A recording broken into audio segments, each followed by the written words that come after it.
it's easier for me to conceive of dating someone who is apolitical than who disagrees with me even a little bit. Like it would be easier for me to date someone who doesn't care about politics at all than it would have been for me to date a Warren person. Obviously, in case anyone doesn't know, I'm a Bernie person. Like that's a bridge too far, even Warren. No disrespect to my Warren people out there. I just couldn't dated you. Wait, Katie, have you ever experienced, like, is this from life experience or just kind of a hypothetical? Oh, hypothetical, yeah. So what is it about people can change, people can grow. Let me say it as a former Warren person, can change and grow and learn. Well, yeah, we could if our paths had crossed. Luckily for your girlfriend, they hadn't. But if our paths crossed, maybe that would have been like we could have worked on that together. And sure. You know, and like I could have brought you to Bernie, or you would have tried to bring me to Warren, and that would have been terrible. I'm imagining like a therapy, like going to couples therapy, where you're like, look. This guy supports Elizabeth Warren. We have to work on this. Exactly. Yeah. Is it? Yeah. I don't see a future for us. What is it about 2019 era Gianmarco that you would have found so repellent? Oh, well, is that I mean, you're putting words. When he was in the throes of his Warren affection. If he was Bernie open or Bernie curious, I hate Bernie haters. I can't. Like, there's a difference. There's actually an important distinction between, I feel like I could work with someone who preferred Warren. I could never have been with someone who hated Bernie. Because I hate Bernie haters. Sure. I get that. I think back then, first again, I didn't know anything. I was so cynical. And so in my mind, I mean, I'm going to make it worse than Warren. I had the I'm with her sticker on my laptop in 2016. I'm not going to pretend I was someone I wasn't, but I learned. Yeah, I learned. That's more impressive than someone who's and not even like saying this to blow smoke up your ass. I actually think that's you get more credit than someone like me who's been born into my politics, basically. Sure. So Yeah, I think that's fair. Kate, last time we spoke, I feel like you were talking a lot about sort of these generational problems in terms of, you know, hookup culture and commitment issues and polyamory and what it's like to date in some of these liberal bastions. And I'm curious to check in how you're feeling about it all these days. I have a great boyfriend. We've been together for almost 2 years. I feel like honestly, you know, I'm just going to brag. I'm in an amazing relationship. We have a great time. We almost never fight. And it's awesome. I feel like I earned that brag by having so many very public, really bad relationships. But he's a socialist as well. And that was definitely something very important to me. When I was looking for a partner, I wasn't open to anyone who wasn't a socialist. I think the last time I dated a liberal was in 2019. Was it 2019? Yeah, 2019. And I was doing a lot of canvassing for Bernie and phone banking and stuff. And this guy didn't get it. He thought I was like a nutcase. And so I was like, I'm probably never going to do that again. And then after that, I dated a socialist, but he was like very annoying. And that kind of made me realize that political values are important to share, but it's only one aspect of shared values. The day-to-day way that you live your life, how you treat your friends, that's also shared values. So then the bar became extremely high. And I pretty much didn't date anyone for, I don't know, like a couple of years or something, because I was just like, I was still so annoyed from that one relationship that I just woke up every morning being like, thanking the Lord for the sound of silence. I was just like, this is fine. This is great. And then one day I just met someone I really got along with in a coffee shop where my friend works. And we got into a long conversation and it's great. Okay, so I'm very interested in this meet cute because your point about the kind of pool shrinking dramatically for many reasons, including when you put a political lens on it, is one that I feel very strongly. And historically, I have felt that online dating was like a very useful quick fix.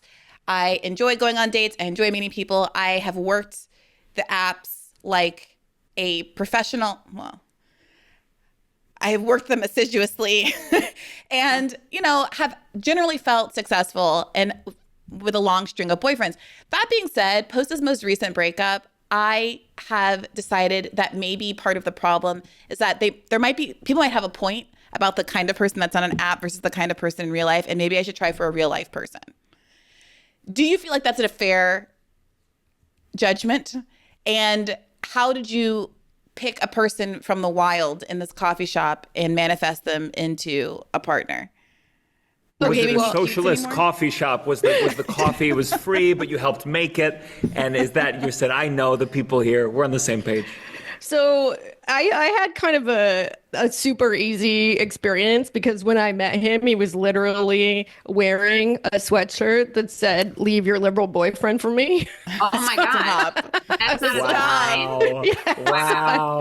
I mean, I think the sweatshirt was made for conservatives, but I was assuming that he was not a Republican. That's so funny. Oh, that's hilarious. Right. Okay. I was like, that's really nice. Was it a red sweater? Right. Good question. Big white lettering. No, it was blue, and basically I wasn't even talking to him. I was in a conversation with my friend who worked at that coffee shop, and we were talking about DSA actually, and we were talking about housing politics in New York, and basically how we thought that DSA should be interacting with that. And my boyfriend, he came up to us and was like, "Do you mind if I listen to this conversation? I am writing my grad school thesis on housing and I'm trying to learn more." And then I was just like, okay, yeah, sure. And then we got into this long conversation where he was asking me what I thought. And I was like, I can go off about this topic for an hour, so I will limit it myself to 5 minutes. And he was like, well, you don't have to do that. I'm super interested. Yeah. So I'm super interested. And so then I ended up sending him all of these articles, and we kind of talked in sort of a friendly-ish way for a couple weeks. And then we went on a date.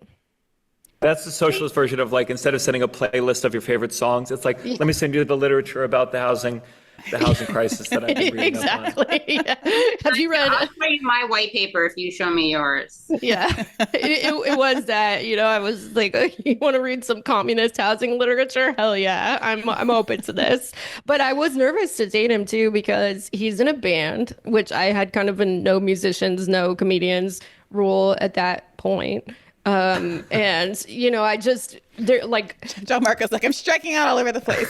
Well, so on the surface, he seemed like somebody that would be like the kind of person that I was trying to get away from at that point, kind of artist, like somebody who had, dated a lot of people and stuff. But he was so great that I decided to kind of let it go and just give it a shot. And I'm really glad I did. I do think there's something to real life encounters making it priming you to look past the I don't want to call them red flags, but various features that you might swipe left over very easily because you're confronted with the totality of the person. Yes. Yes. Gianmarco, you mentioned that you sort of grew with your girlfriend and your politics along the way. That being said, were there growing pains? Did you ever have any kind of disagreements? Particularly because I'm curious, you talk about Palestine and Gaza a lot in your act. You are half Jewish, half Italian. And I do wonder if that particular issue has caused any flare-ups. Because I'll come back to this. It did cause some flare-ups for me in my last relationship. Good, I didn't know that. Sure. Do you identify as a pizza bagel, by the way? I do matzah pizza personally. Oh, matzah pizza. One of my best friends. I've heard mozzarella stick. Mozzarella stick. I like that too. That's cute. But yeah. I'll speak cautiously just because it is closer to the vest. I will say this is that I am Jewish, but I was raised with zero Zionist philosophy, anything. Nothing. So I came at it, I think with a more no allegiances kind of built or anything like that. Now, my girlfriend was raised in a Chabad community. And so her views aside, her community, her upbringing, her whole thing, I didn't even realize, I think, how unified, for the most part, kind of Zionism was and the defending of Israel. And I think in the moment after October 7th, literally the week of, there was certainly this degree where my girlfriend knew people who knew people, and like really direct in a way that I think my cavalierness and, sometimes my bluntness online, or just, a comedian's crudeness, a comedian's kind of disregard for sanctity. In that moment, I think there was a little bit of a like, hey, I know someone who knows someone. I'm literally seeing that person, who's lost someone. And there was talking about that. I wouldn't call it like a fight or anything about like the views. It was more about like how you express it. And I think, to my girlfriend's credit, she's had people who have written her, not an overwhelming amount, but commenting on my online behavior. And we've certainly talked through things that I didn't know about and she didn't know about, and learned together. But she's never censored me. And all that I try to appreciate, I think, is that how hard it is when her whole home, her whole community, her whole system by the way, of a religion that she, for the most part, left. She was raised Chabad, and she left it, but still has deep ties. And the fact that so much of that is resolute about this take has been, I think, hard just for her to deal with. Just dealing with everyone being on the same page. And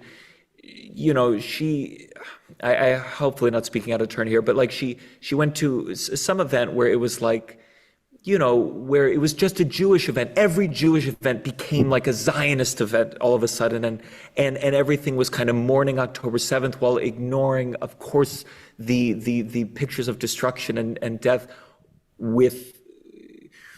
and she's the reason, again, that I love her and I think we're in a relationship, is because she is self-aware, and she would see this thing and go, well, this is not the full picture. And I think it's because of that whether it's a political thing that we're learning about together or something new that we have to understand, we both usually fall along the same lines because we have, I think, a core moral center, and I think a self-awareness and a cynicism and a not believing propaganda in general and kind of smelling bullshit.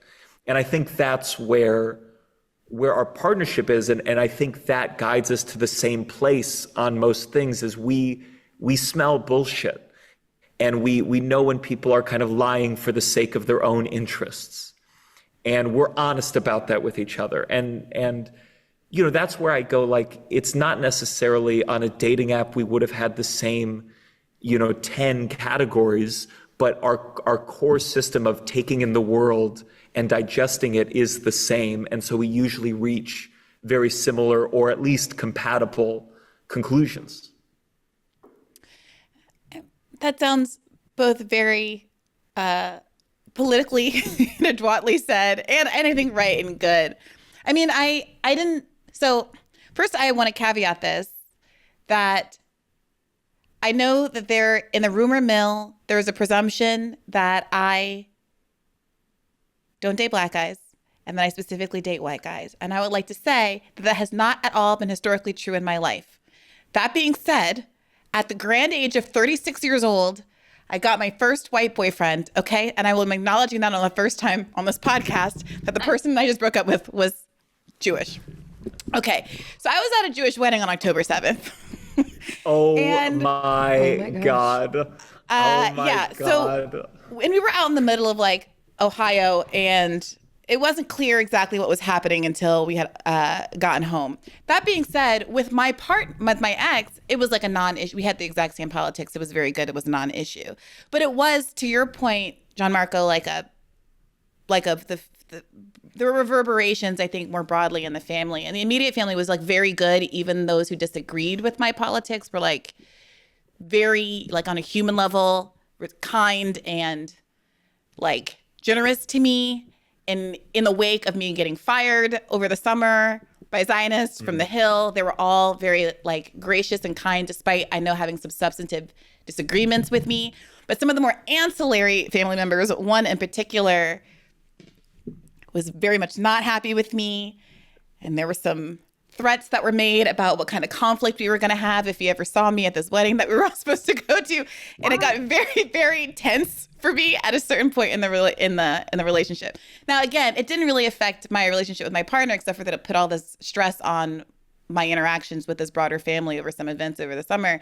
And I saw that he had some friends who were more, who were Zionist, and I think had sideline conversations with him about me that he had to field on my behalf, which I felt bad about, but I appreciated that he largely kept me out of it.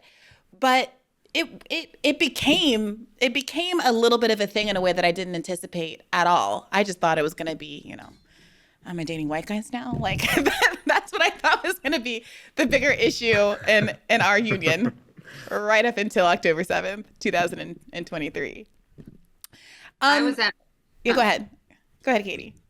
I was where were we all on October 7th? Yeah, I was actually at the 100-year. So speaking of different Jewish backgrounds, I was at the 100-year centennial of the Jewish secular socialist summer camp that I went to, Kinderland. Oh, wow. Yeah, but honestly, it was like it was early in the day. I don't think like my boyfriend who is not Jewish, and has like the same exact politics as I do, was like, oh yeah, there was something like this, something crazy just happened. And then I went to the reunion and I didn't really realize what a huge deal it was until that night. And then of course the world has forever changed. Not that I didn't care about, I was fired over Israel stuff, a couple of years ago. It's not like I didn't care about Israel before, Palestine before. Before it was cool, Katie. Oh yeah. But now it's just like, when we were talking earlier about political differences, there's no way I could have dated someone now who felt, there's some room for, I think, some nuanced differences of opinions in terms of tactics maybe, but like anyone who would ever say like, but Hamas, I just wouldn't be able to. It would be like different from the Bernie Warren thing, even worse than that, if you can imagine that.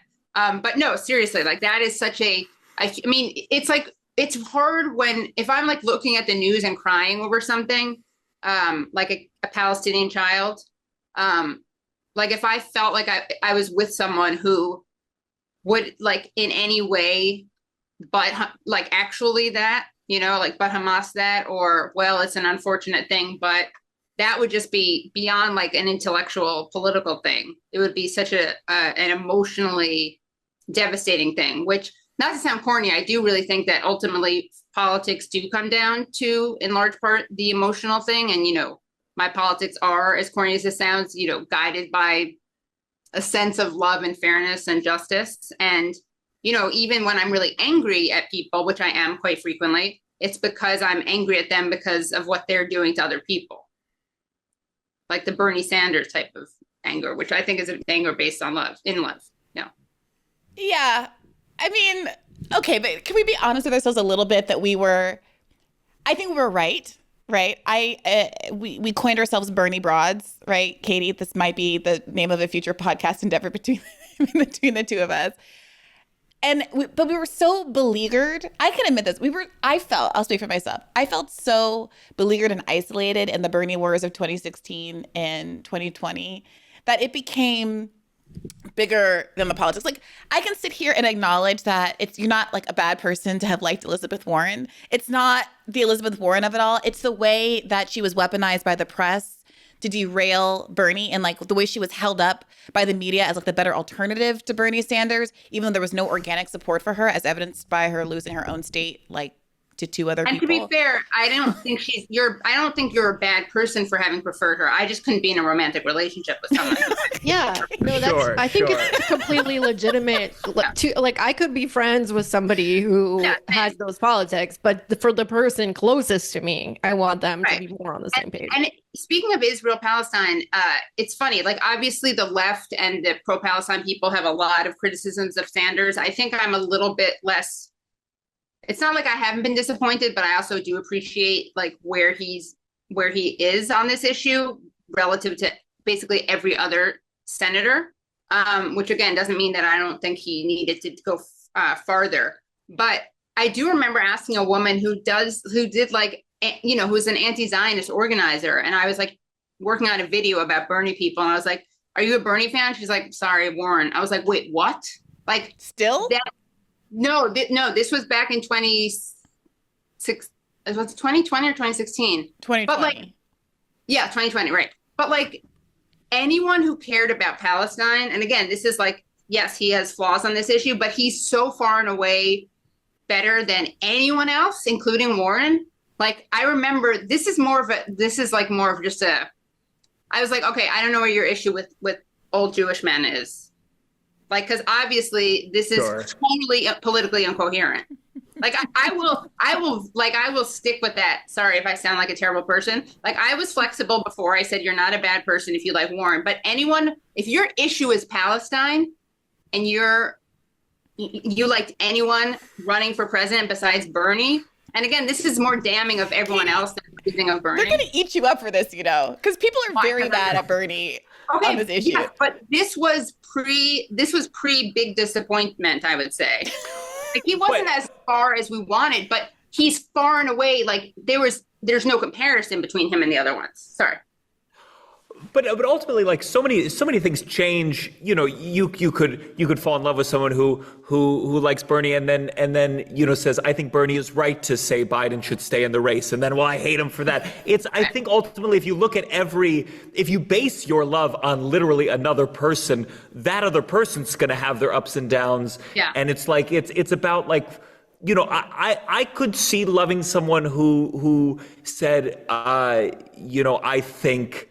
If they really believed Biden should stay in the race and he could have won, I think we would disagree about that. But if they said, I think this because it's better than that, again, it's like we might want the same thing. I think their tactics are stupid or wrong or dumb, but I'd rather disagree with someone on a tactical level than I would on an ethical level, I guess. Yeah. And here's a little confession, and then I'll stop. But Bree's probably going to kick me off this podcast and edit it as if I wasn't here, like Stalin and Trotsky. But I actually, I would have been fine with someone who said no, he should stay in the race for whatever reason. To me, I'm much more tolerant of those tactical things. Also about like voting in a swing state or a state. Like for me, I guess you're right the way you framed it. For me, there are ethical, moral lines, and then there are strategic, tactical lines. And for me, there's a lot more wiggle room on strategic and tactical issues.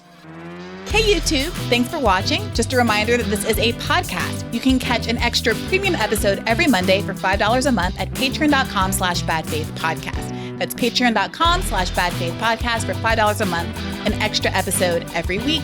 Additionally, please do consider liking this video, subscribing to this channel. It helps us out.